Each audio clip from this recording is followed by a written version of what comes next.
이사야 54장 1절에서 17절까지의 말씀입니다. 우리 하나님의 말씀을 함께 읽겠습니다.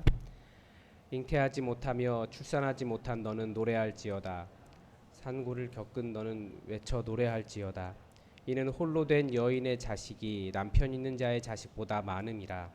여호와께서 말씀하셨느니라. 내 장막터를 넓히며 내 처소의 휘장을 아끼지 말고 널리 펴되 너의 줄을 길게 하며 너의 말뚝을 견고히 할지어다. 이는 내가 좌우로 펴지며 내 자손은 열방을 얻으며 황폐한 성읍들을 사람 살 곳이 되게 할 것임이라. 두려워하지 말라. 내가 수치를 당하지 아니하리라. 놀라지 말라. 내가 부끄러움을 보지 아니하리라. 내가 내 젊었을 때의 수치를 잊겠고 과부 때의 수치를 치욕을 다시 기억함이 없으리니 이는 너를 지으신 이가 내 남편이시라. 그의 이름은 만군의 여호와이시며 내 구속자는 이스라엘의 거룩한 이시라. 그는 온 땅의 하나님이라 일컬음을 받으실 것이라. 여호와께서 너를 부르시되 마치 버림을 받아 마음에 근심하는 아내 곧 어릴 때의 아내가 되었다가 버림을 받은 자에게 함과 같이 하실 것임이라. 내 하나님께서 말씀하셨느니라.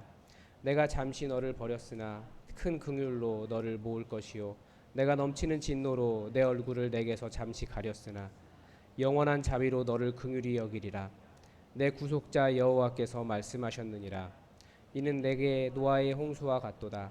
내가 다시는 노아의 홍수로 땅 위에 범람하지 못하게 하리라 맹세한 것 같이 내가 내게 노하지 아니하며 너를 책망하지 아니하기로 맹세하였노니 산들이 떠나며 언덕들은 옮겨질지라도 나의 자비는 내게서 떠나지 아니하며 나의 화평의 언약은 흔들리지 아니하리라. 너 공고하며 광풍에 요동하여 안위를 받지 못한 자여, 보라 내가 화려한 채색으로 내 돌 사이에 더하며 청옥으로 내 기초를 쌓으며 홍보석으로 내 성벽을 지으며 석류석으로 내 성문을 만들고 내 지경을 다 보석으로 꾸밀 것이며 내 모든 자녀는 여호와의 교훈을 받을 것이니 내 자녀에게는 큰 평안이 있을 것이며 너는 공의로 설 것이며 학대가 내게서 멀어질 것인즉 내가 두려워하지 아니할 것이며 공포도 내게 가까이 하지 못할 것이라. 보라 그들이 분쟁을 일으킬지라도 나로 말미암지 아니한 것이니 누구든지 너와 분쟁을 일으키는 자는 너로 말미암아 패망하리라. 보라 숯불을 불어서 자기가 쓸만한 연장을 제조하는 장인도 내가 창조하였고 파괴하며 진멸하는 자도 내가 창조하였은즉 너를 치려고 제조된 모든 연장이 쓸모가 없을 것이라. 일어나 너를 대적하여 송사하는 모든 혀는 내게 정죄를 당하리니 이는 여호와의 종들의 기업이요 이는 그들이 내게서 얻은 공이니라. 여호와의 말씀이니라. 아멘. 이제 오늘 54장인데요. 잉태하지 못하며 출산하지 못한 자에게 말씀을 하고 있습니다. 1절에서 잉태하지 못하며 출산하지 못한 너는 노래할지어다. 그리고 그 밑에 이제 산고를 겪지 못한 너는 외쳐 노래할지어다 라고 가르쳐 주고 있는데, 이제 이 단어가 자녀를 잃은 사람과 같이 있다라고 있습니다. 그래서 그 밑에 보면 홀로 된 여인의 자식이라고 되어 있습니다. 그러니까 전쟁 때문에 남편을 잃고 자녀를 잃은 홀로 된 여인을 이야기하는 용어가 지금 이런 단어인데, 이게 49장 14절에 예루살렘이 우리가 버림받았다, 하나님 왜 우리를 돌아보지 않으시냐고 그런 불평에 대한 우리가 다 사람이 없어졌다 이 성읍에, 그런 불평에 대한 답을 해주고 계시는 겁니다. 그런데 노래하라라고 이야기하고 산고를 겪지 못한 너는 외쳐 노래할지어다. 그러니까 자식이 생겼기 때문에 외쳐 노래하라라고 하는 말을 하고 있습니다. 그러니까 불평이 즐거움으로 전환되는 일이 일어납니다. 왜냐하면 홀로 된 여인의 자식이 남편 있는 자의 자식보다 더 많아졌기 때문이다라고 가르쳐 줍니다. 그러니까 다른 도시들의 어떤 자연 증가보다 예루살렘의 사람이 늘어나는 것이 훨씬 더 빨라질 것이다라고 지금 얘기를 하고 있습니다. 그래서 이것을 보면 무엇을 알 수 있습니까? 비록 우리가 보기에는 안 되는 것 같고 작아지는 것 같고 다 망한 것 같은데, 오히려 하나님의 손에서는 더 풍성해질 수 있다는 것을 가르쳐 줍니다. 이렇게 어떻게 된 건지 누구도 몰라요. 그런데 결과를 보니까 하나님의 풍성함이 가득하더라라고 하는 것, 믿음으로 신뢰하라는 거죠. 그러니까 하나님은 그렇게 할 수 있는 분이시라는 겁니다. 그래서 2절, 3절 그렇게 보면 장막터를 넓히고, 왜냐하면 사람이 더 이상 그 안에 처음에 황폐하게 된 상태보다도 더 많은 사람들이 이렇게 왔기 때문에 터를 넓혀야 된다는 거예요. 말뚝도 견고해하라. 더 많은 그 성을 짓고 더 많은 성읍을 확장하라는 거죠. 3절에서도 이주를 통해 사람들이 계속 증가할 거기 때문에 점점 좌우로 그 황폐한 땅에 버려진 땅들에 사람들이 살게 될 것이다 라고 이야기합니다. 지금 이 황폐한 성읍이라는 단어도 전쟁 때문에 완전히 폐허돼서 그 이후에 사람이 살지 않은 곳을 이야기합니다. 근데 그런 곳들도 전쟁에 폐허였지만 다시 하나님께서 회복시켜 주실 것이다 라고 하는 이야기를 해주고 계십니다. 그러니까 하나님은 회복하게 하실 수 있는 분이에요. 하나님의 백성으로서 그 하나님의 백성을 다시 회복할 수 있다면, 아니 하나님께서 그 긍휼 때문에 언제든지 하나님의 백성을 다시 회복시키시는 그런 분이십니다. 두려워하지 말아라. 내가 수치를 당하지 아니하리라. 놀라지 말아라. 내가 부끄러움을 보지 아니하리라. 내가 내 젊었을 때의 수치를 잊겠고 과부 때의 치욕을 다시 기억함이 없으리라.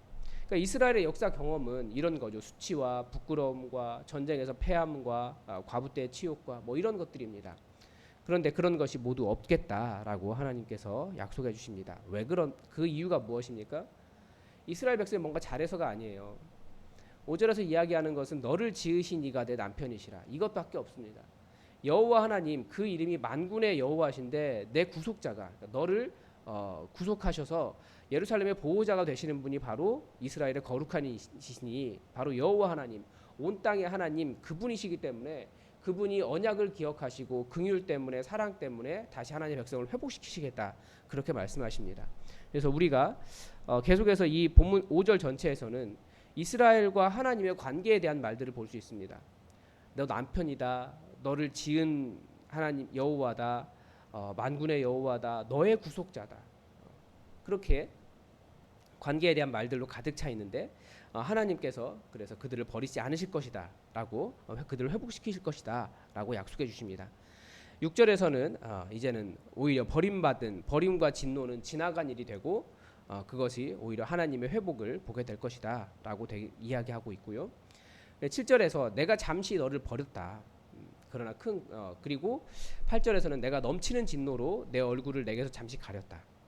앞에서 지금 혼인 얘기를 하는데 혼인의 파탄에 과거가 있다라는 거죠. 없는 게 아니에요. 분명히 그들이 그렇게 잠시 하나님과 떠난 관계가 되었습니다. 그러나 그들이 회복된 이유가 무엇입니까? 다른 것 이야기하지 않고 큰 긍휼이라고 이야기해요. 영원한 자비로 이야기하고요. 다시 긍휼을 이야기하죠. 하나님께서 자비와 긍휼이 넘치시는 분이시기 때문에, 즉 다른 말로 하면 사랑이 넘치시는 분이시기 때문에 하나님은 하나님의 백성을 버리지 않으시고 그들을 회복시키신다라고 가르쳐주고 있습니다. 이것이 노아의 홍수의 때와 같도다라고 또 이야기하는데, 그러니까 아무리 분노하셔도 하나님은 흔들리지 않는 긍휼과 화평의 언약이 여전히 그들에게 있다라고 가르쳐줍니다. 그리고 그 화평의 언약은 산들이 떠나고 언덕들이 옮겨질지라도, 그러니까 그런 천지 개벽 같은 그런 일이 일어날지라도 하나님의 자비, 하나님의 화평의 언약, 그 긍휼이 여기시는 하나님은 절대 하나님의 백성을 떠나지 않으신다라고 가르쳐 줍니다. 그리고 이제 11절에서는 11절, 12절 이곳에서는 예루살렘의 성전 재건을 약속해 주십니다. 그것도 아주 아름답게 만들 것이다라고 약속을 해 주십니다. 그래서 그 지경이 다 보석으로 꾸밀 것이다. 성문도 그렇게 만들고 뭐 약속해 주시죠. 그리고 이 회복이라고 하는 것이 단순히 예루살렘 성의 회복 혹은 예루살렘 성전의 회복이 아니라 자녀들이 여호와의 교훈을 받을 것이다. 내 자녀에게는 큰 평안이 있을 것이다. 공의가 있고 학대가 없을 것이고 전쟁의 공포도 그들에게 가까이 하지 않을 것이다.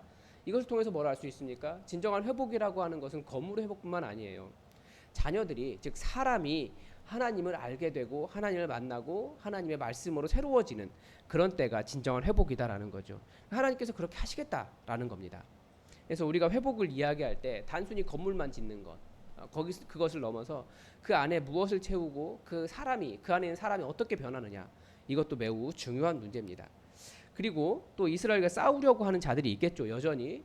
그러나 하나님은 뭐라고 말씀하시냐면, 너와 분쟁을 하려고 일어나는 자, 그 모든 사람들이 다 패망할 거라는 거예요. 그 사람들이 좋은 무기를 가지고 있다 할지라도 그 좋은 무기를 만드는 장인조차도 내가 창조하였기 때문에 언제든지 내가 그들을 진멸할 수도 있기 때문에, 창조하기도 하고 진멸할 수도 있기 때문에 너를 치려고 일어나는 모든 자들의 연장이 다 쓸모없을 것이다. 여기서 다시 이야기하는데 왜 그러냐면 이스라엘 백성이 물론 그 바벨론에 끌려가서 그곳에서 하나님께 많은 회개를 하고 또 회당을 짓고 자녀들에게 말씀을 가르치고 뭐 그렇게 하면서 이스라엘의 자기들의 역사를 회복하는 것이 있었지만, 계속해서 이야기하는 것은 뭡니까? 그들 때문이 아니라 여호와 하나님의 사랑과 긍휼과 자비 때문이라고 이야기합니다. 그래서 우리가 의지할 수 있는 것이 뭡니까? 우리는 항상 연약해요. 우리는 예수님 오시는 그날까지 계속해서 우리는 연약할 겁니다. 그래서 우리가 의지할 수 있는 것은 사랑의 하나님, 그분을 의지하는 겁니다. 내가 무엇인가 자랑할 것이 있기 때문이 아니라 하나님 앞에 하나님의 긍휼과 사랑을 바라는 자로서, 하나님 이렇게 약속해 주지 않으셨습니까? 제가 좀 부족합니다. 그렇지만 하나님 약속하신 대로 우리의 이 예수 그리스도의 십자가의 안에 있는 그 언약과 그 사랑을 기억하셔서 우리를 회복시키시고 우리가 두려워하지 않도록 우리를 번성해 주시고 주님의 은혜를 더해 주십시오. 우리는 그렇게 기도할 수 있는 겁니다.